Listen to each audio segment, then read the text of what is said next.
Good morning friends, मैं विनोद आप सभी का वानी करियर्स पॉइंट में स्वागत करता हूं। प्रीवियस क्लासेस में हम लोगों ने लेबर अकाउंटिंग, फैक्ट्री अकाउंटिंग 2016 का 1 to 50 क्वेश्चन सॉल्व कर लिए थे। उसी के क्रम में आगे नेक्स्ट के 51 से आगे के क्वेश्चन हम लोग आज सॉल्व करेंगे। तो 51 में है आपका देश को किए गए भुगतान अप्रत्यक्ष श्रम का लागत है। ए में है टाइम कीपर, बी में है वेल्डर, सी में है मोल्डर, डी में है टर्नर। तो वेल्डर, मोल्डर, टर्नर ये सभी आइज में आते हैं, डायरेक्ट में आते हैं। टाइम कीपर जो है आपका वो इनडायरेक्ट श्रम में आता है। तो 51 का आंसर क्या हो जाएगा आपका ए। नेक्स्ट क्वेश्चन है औद्योगिक कर्मचारियों को उस अवधि के लिए पारिश्रमिक प्रदान करना जिस अवधि में कार्य नहीं किया गया है, उसे डेज समय वेतन कहा जाता है। ए में है अवकाश, बी में है स्थिर, सी में है अनावश्यक, डी में है निष्क्रिय। तो payment to industrial worker for the time for which they have not work is called days time pay. उसे क्या कहा जाता है? आइडियल पे। तो इसका आंसर क्या हो जाएगा 52 का? D, ideal. नेक्स्ट क्वेश्चन है आपका 53 पे, फैक्ट्री में संयंत्र एवं कार्य के रख रखाव के लिए नियुक्त निम्नलिखित सभी कर्मचारियों को एक प्रोत्साहन बोनस दिया जाता है। ए में है आवश्यक प्रशिक्षित संरक्षण कर्मचारी, बी में है आवश्यक अप्रशिक्षित संरक्षण कर्मचारी, सी में है ए एवं बी दोनों, डी में है इनमें से कोई नहीं।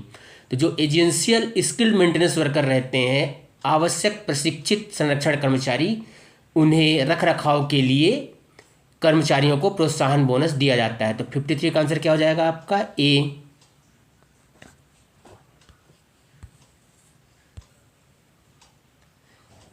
नेक्स्ट क्वेश्चन है 54 पर, national time wages. National time wages की कमाई का आधार क्या होता है? ए में है आपका दैनिक कर्मचारी, बी में है रात्रि कर्मी, सी में है शांति कर्मी, डी में है इनमें से कोई नहीं।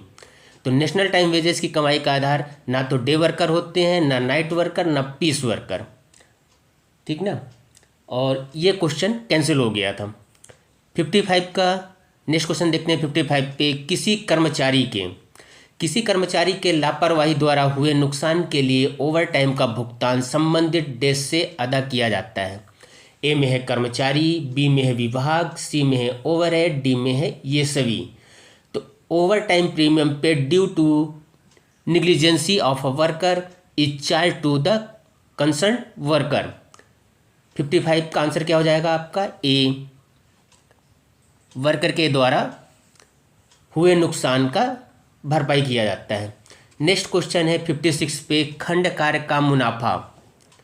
खंड कार्य का मुनाफा प्रतिशत को डेज के आधार पर गणना किया जाता है।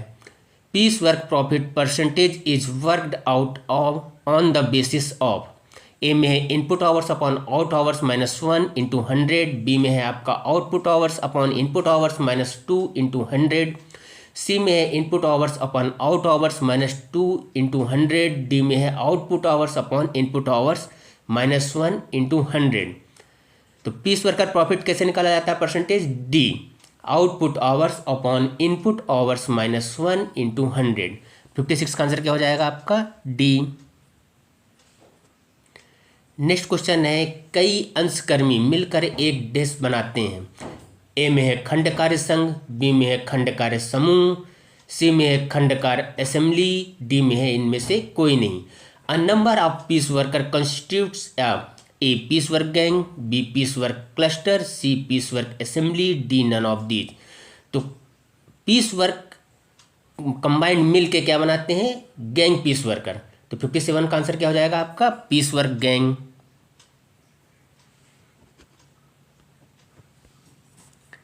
नेक्स्ट क्वेश्चन है 58 पे, हित ऊर्जा एवं जल सेवा से संबंधित व्यय डेस्क खर्च के नाम से जाना जाता है। ए में प्रत्यक्ष, बी में बंधा, सी में कल्याणकारी, डी में पूरक। तो जो भी वेलफेयर, पावर और वाटर सप्लाई रहते हैं, इन्हें किस में रखा जाता है? ओवरहेड में। तो 58 का आंसर क्या हो जाएगा आपका? बी, बंधा खर्च या ओवरहेड।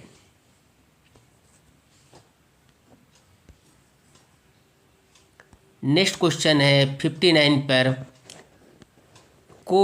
डेस को किए गए भुगतान प्रत्यक्ष श्रम का लागत है। ए में मशीनिस्ट, बी में सुपरवाइजर या पर्यवेक्षक, सी में इंस्पेक्टर, डी में स्वीपर। तो जो भी डायरेक्ट आइज रहते हैं वो डायरेक्ट लेबर कहलाते हैं और उन्हें डायरेक्ट पेमेंट की जाती है। तो 59 का आंसर क्या हो जाएगा आपका? ए मशीनिस्ट। नेक्स्ट क्वेश्चन है 60 नंबर पर, डेस अनुसूची में स्टोर के विभिन्न कारणों से हुए क्षति का मूल्य का उल्लेख रहता है। ए में है निर्गम, बी में है रसीद, सी में है मांग, डी में है आवक। तो रसीद में रसीद या रिसिप्ट में स्टोर में हुए लॉसेस का उल्लेख रहता है। तो 60 का आंसर क्या हो जाएगा आपका? बी। नेक्स्ट क्वेश्चन है 61 पे, डेस के अनुसार डिमांड एवं रिटर्न नोट के कुल का अंतर को संख्या के अनुकूल होना चाहिए। ए में है मटेरियल इनवर्ट रिपोर्ट, बी में है मटेरियल एब्स्ट्रैक्ट रिपोर्ट, सी में है मटेरियल रिक्विजिशन रिपोर्ट, डी में है इनमें से कोई नहीं। तो मटेरियल एब्स्ट्रैक्ट रिपोर्ट के अनुसार डिमांड एवं रिटर्न नोट के कुल के अंतर को संख्या के अनुकूल होना चाहिए। तो 61 का आंसर क्या हो जाएगा आपका? B material abstract report.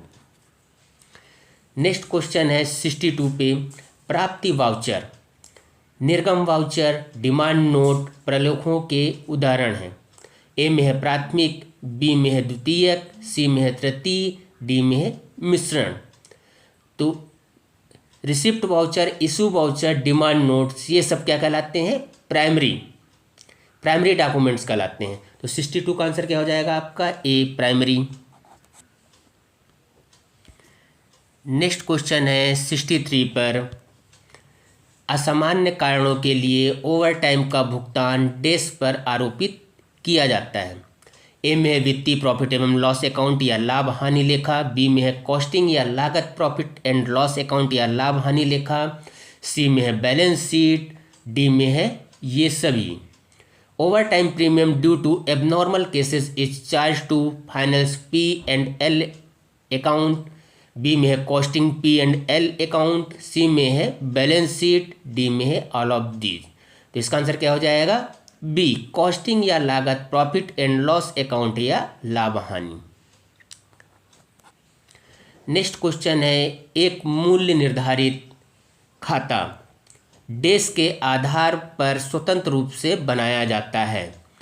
A priced store account is independently made out on a days basis. A में डेली, बी में वीकली, सी में क्वार्टरली, डी में है मंथली। तो प्राइस स्टोर लेजर जो रहता है वो मंथली बनाया जाता है, मासिक। तो 64 का आंसर क्या हो जाएगा आपका? डी।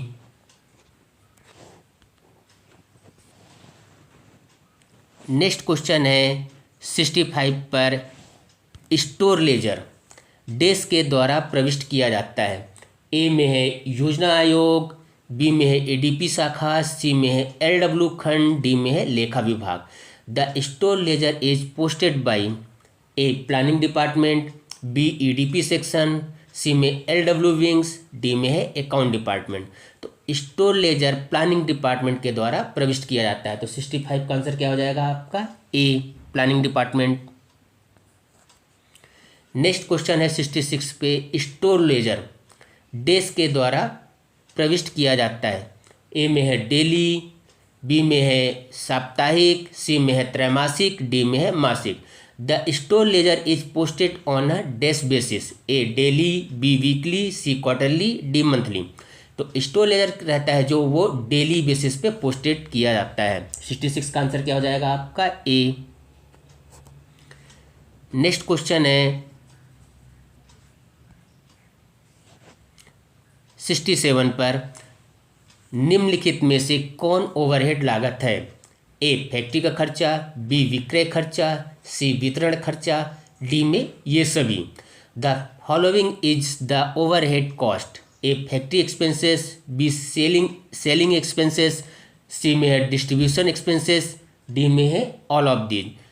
तो ये सभी फैक्ट्री का खर्च, विक्रय खर्च, वितरण खर्च, ये क्या कहलाते हैं? ओवरहेड कहलाते हैं। 67 का आंसर क्या हो जाएगा आपका? D.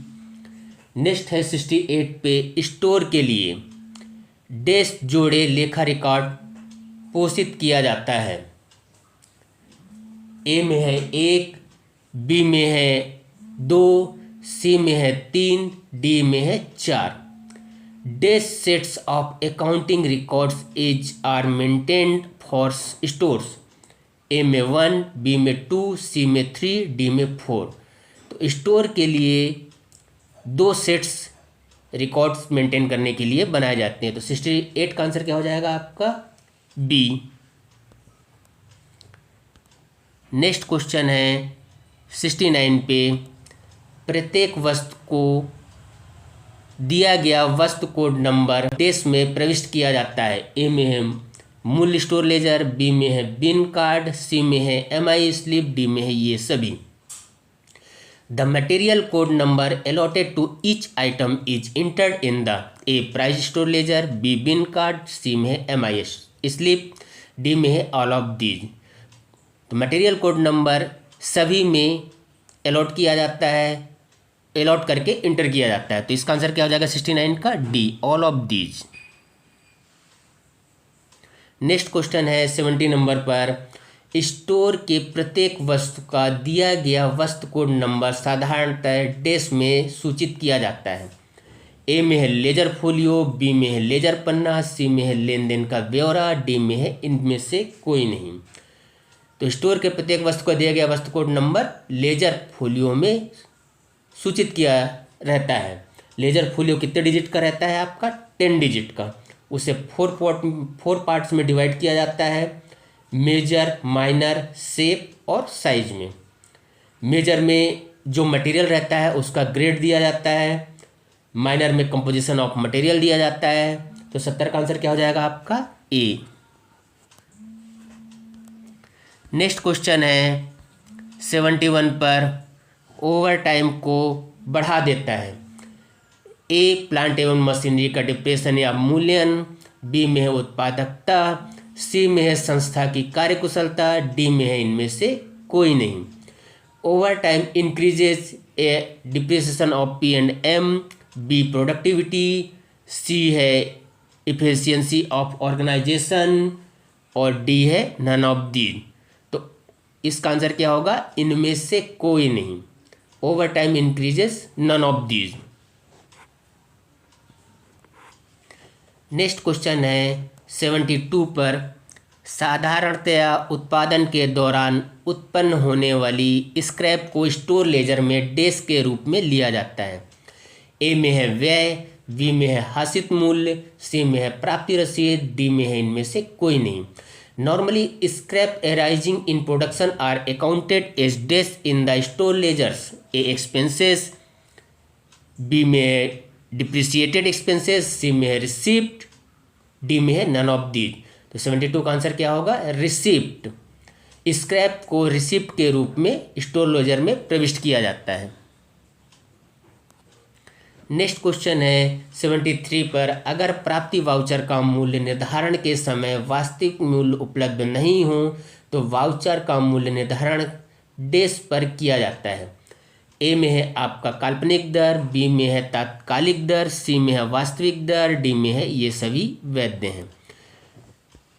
If at the time of pricing the receipt voucher the actual charges are not available, the vouchers are priced at A notional rates, B provisional rates, C actual rate, D में है all of these are valid। तो जब प्राप्ति voucher का मूल्य निर्धारण के समय वास्तविक मूल्य उपलब्ध नहीं होता है तो उसे तात्कालिक दर या प्रोविजनल रेट के हिसाब से उसका मूल्य निर्धारण किया जाता है। तो 73 का आंसर क्या हो जाएगा आपका? बी।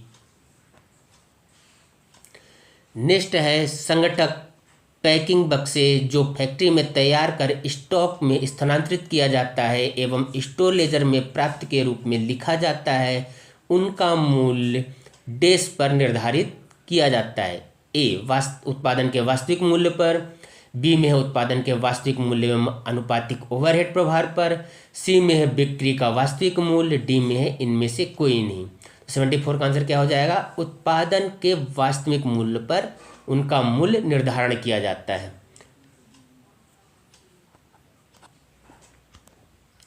नेक्स्ट क्वेश्चन है 75 पर, किसी विशेष कार्य के लिए ओवरहेड खर्चा होगा। ए में है श्रम घंटा दर इंटू किसी कार्य के लिए दिए गए श्रम घंटे, बी में है श्रम घंटा दर अपॉन किसी कार्य के लिए दिए गए श्रम घंटे, सी में है श्रम घंटा दर प्लस किसी कार्य के लिए दिए गए श्रम घंटे, डी में है श्रम घंटा दर माइनस किसी कार्य के लिए दिए गए श्रम घंटे। The overhead cost for a particular jobs are A man hour rate into man hour spend on the job, B में है man hour rate upon man hours spend on the job, C में है man hour rate plus man hour spend on the job, D में है man hour rate minus man hour spend on the job. तो किसी विशेष कार्य के लिए overhead खर्चा क्या होता है?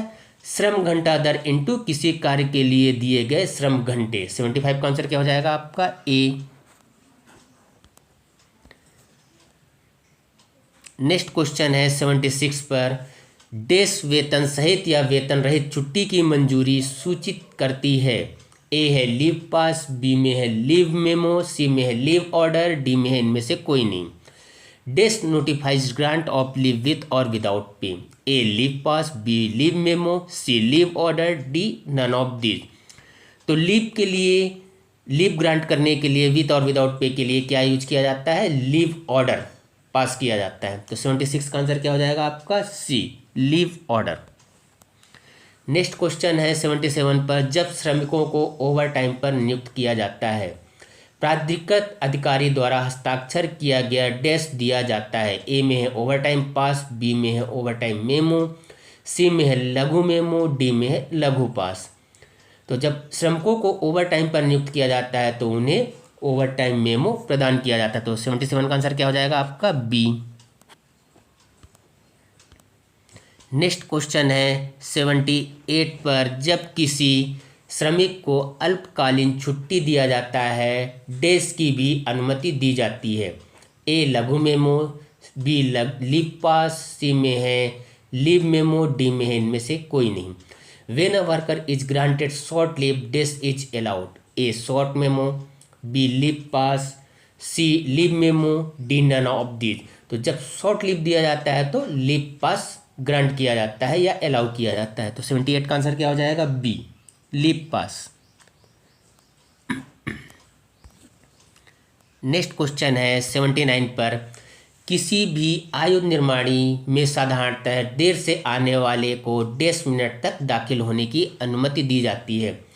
Generally in any ordnance factory late comes are admitted up to 10 minute. A में है 15 मिनट्स, बी में है 30 मिनट्स, सी में है 45 मिनट्स, डी में है 60 मिनट्स।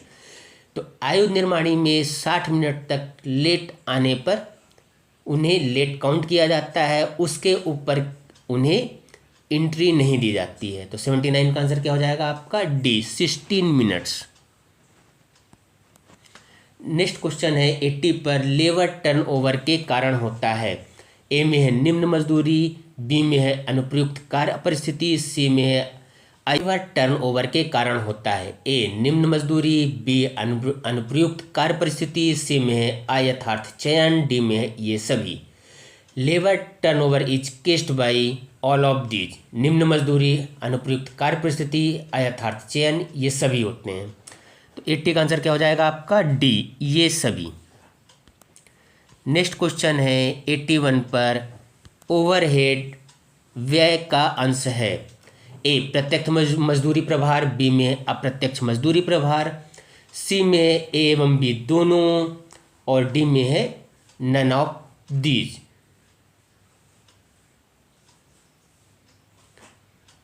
तो overhead indirect labour charge are part of overhead expenses. 81 का आंसर क्या हो जाएगा आपका? बी, अप्रत्यक्ष मजदूरी प्रभार। 82, कच्चे माल को डैश में परिवर्तित करने के लिए व्यय किया गया मजदूरी को प्रत्यक्ष मजदूरी प्रभार कहा जाता है। ए में है कार्य प्रगति, बी में है तैयार उत्पाद, सी में है ए एवं बी दोनों, डी में है इनमें से कोई नहीं। Labour charges which are include incurred for converting raw materials into dash is called direct labor charges. A work in progress, B finished product, C both A and B, C में है none of these। तो finish product जो है तैयार उत्पाद, कच्चे माल को तैयार उत्पाद में परिवर्तित करने के लिए व्यय किया गया मजदूरी को प्रत्यक्ष मजदूरी प्रभार कहा जाता है। तो 82 का आंसर क्या हो जाएगा आपका B, finished product. Next question है 83 पे, स्टॉक पाइल वस्तुओं के लिए फैक्ट्री में डैश बिन का पोषित किया जाता है। ए में है एक समान, बी में है अलग अलग, सी में है सामान्य, डी में है पृथक। For stock pile items dash bin card are maintained at factories, A similar, B separate, C ordinary, D isolated. तो स्टॉक पाइल के लिए प्रत्येक फैक्ट्री में अलग अलग बिन कार्ड पोषित किया जाता है या प्रेषित किया जाता है। 83 का आंसर क्या हो जाएगा आपका सेपरेट या अलग अलग। नेक्स्ट क्वेश्चन है 84 पर, स्टॉक पाइल वस्तुओं को एक अलग अलग लेजर या खाते में लिखा जाना चाहिए जिसे डैश कहा जाता है। ए में है स्टॉक पाइल लेजर, बी में है स्टोर लेजर, सी में है पूंजी स्टोर लेजर, डी में है इनमें से कोई नहीं। Stock pile items are accounted in a separate ledger called A stock pile ledger, B store ledger, C capital store ledger, D none of the. तो स्टॉक पाइल वस्तुओं को कैपिटल स्टोर लेजर में दर्ज किया जाता है या लिखा जाता है। तो 84 का आंसर क्या हो जाएगा आपका पूंजी स्टोर लेजर या capital store laser. Next question है 85 पर, निम्नलिखित में से कौन सी विधि प्रत्यक्ष श्रम लागत विधि के प्रतिशत पर एक सुधार है। ए मशीन घंटा दर, बी है मुख्य लागत की प्रतिशतता, सी में है प्रत्यक्ष सामग्री के खर्चे की प्रतिशतता, डी में है श्रम घंटा दर। The following methods is an improvement over the percentage on direct labour cost method. A machine over rate, B percentage on prime cost, C है percentage direct material cost, D में है मैन ओवर रेट। तो इसका answer क्या होगा श्रम घंटा दर। प्रत्यक्ष श्रम लागत विधि के प्रतिशतता के लिए श्रम घंटा दर प्रयोग किया जाता है। 85 का आंसर डी। 86 पे है आपका, प्रत्येक स्टॉक पाइल वस्तुओं को साधारणतः साल में डैश बार निरीक्षण किया जाता है। ए में है एक बार, बी में है 2 बार, सी में है 3 बार, डी में है 4 बार। Each of the stock pile item is generally reviewed dash a year. A once, B twice, C thrice, D में है 4। तो प्रत्येक स्टॉक पाइल वस्तुओं को साधारणतः साल में एक बार निरीक्षण किया जाना चाहिए। तो 86 का आंसर क्या हो जाएगा आपका ए।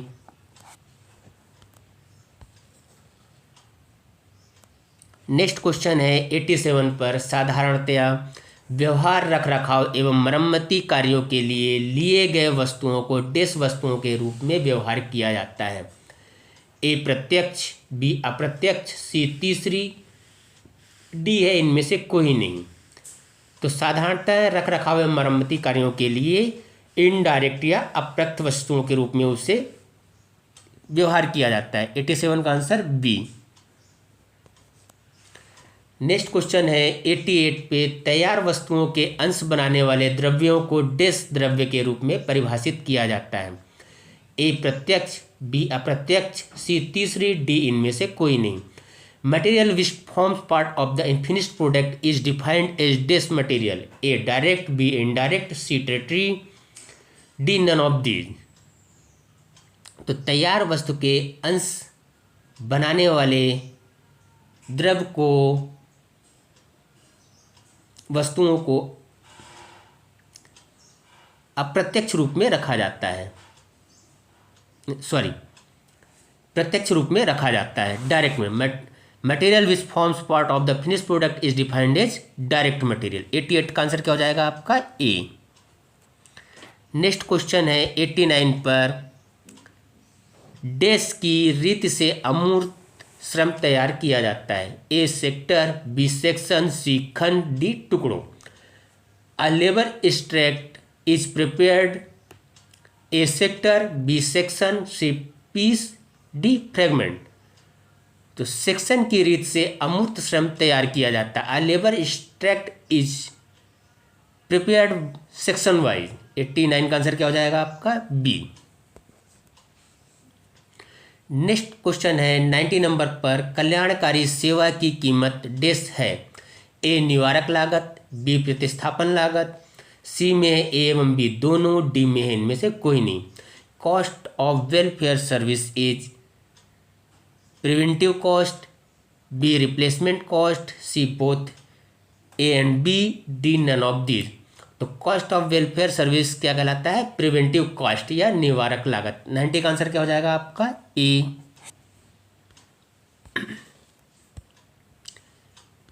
नेक्स्ट क्वेश्चन है 91 पर, अवकाश कमाई, छुट्टी पर कमाई, ओवर टाइम बोनस, महंगाई एवं अन्य भत्ते के संबंध में वेतन के बुकिंग के लिए लेखा कार्यालय को डैश तैयार करना पड़ता है।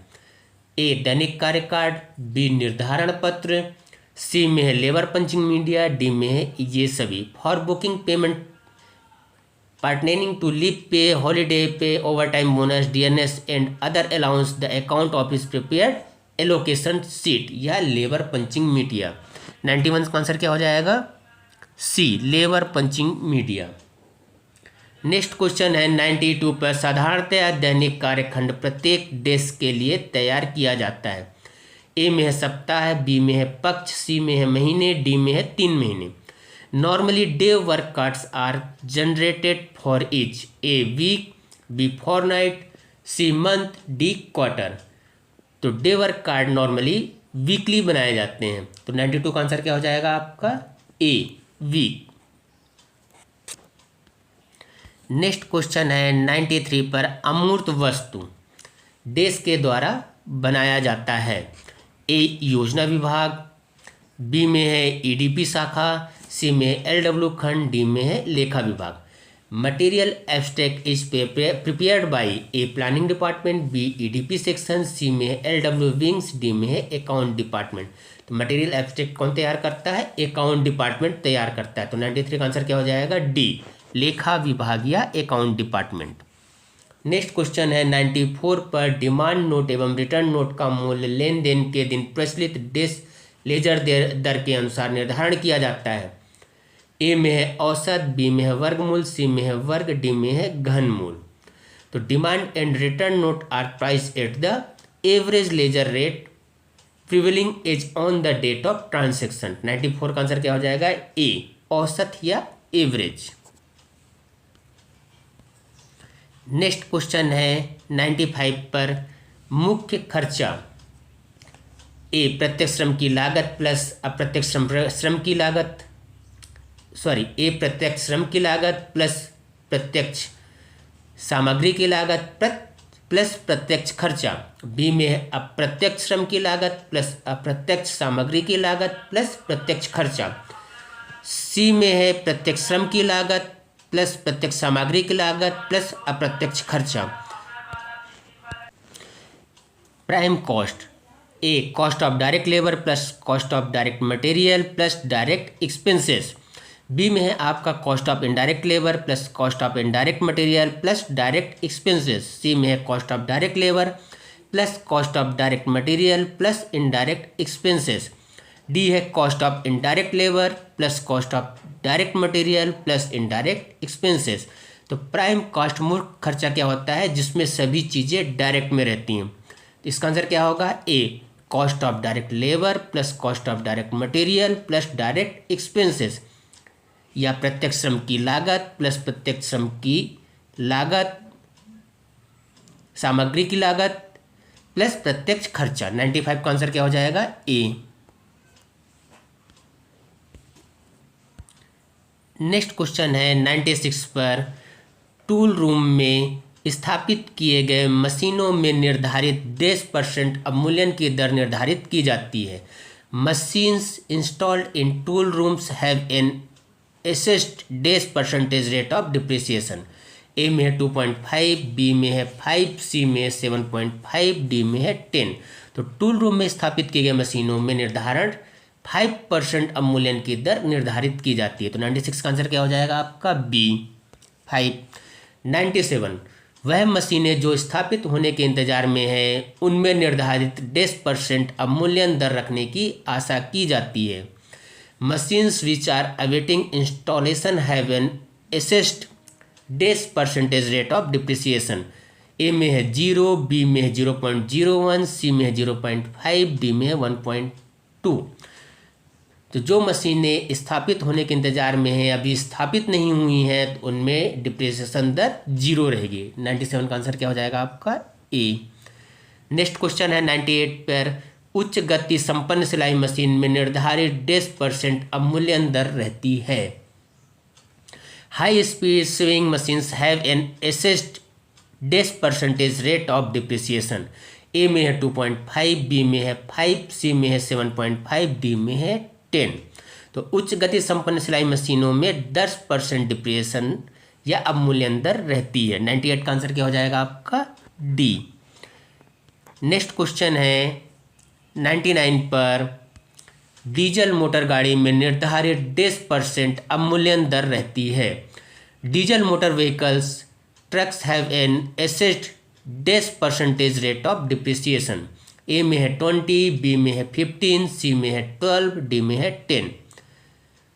तो डीजल मोटर गाड़ी में 20% डिप्रिसिएशन या अवमूल्यन दर निर्धारित रहती है। 99 का आंसर क्या हो जाएगा आपका? ए। नेक्स्ट क्वेश्चन है 100 नंबर पर, लेबर टर्नओवर का अपरिहार्य कारण देश हो सकता है। ए मृत्यु, बी अवकाश, सी शादी, डी ये सभी। Unavoidable cases of labour turnover में बी डेथ, बी में रिटायरमेंट, सी में है मैरिज, डी में है ऑल ऑफ दीज। तो ये सभी लेबर टर्नओवर के अपरिहार्य कारण हो सकते हैं। तो 100 का आंसर क्या हो जाएगा? डी, ऑल ऑफ दीज ये सभी। ओके गाइस, आगे की क्लासेस हम लोग आगे क्वेश्चंस हम लोग नेक्स्ट क्लासेस में सॉल्व करेंगे। तब तक के लिए गुड डे, थैंक्स।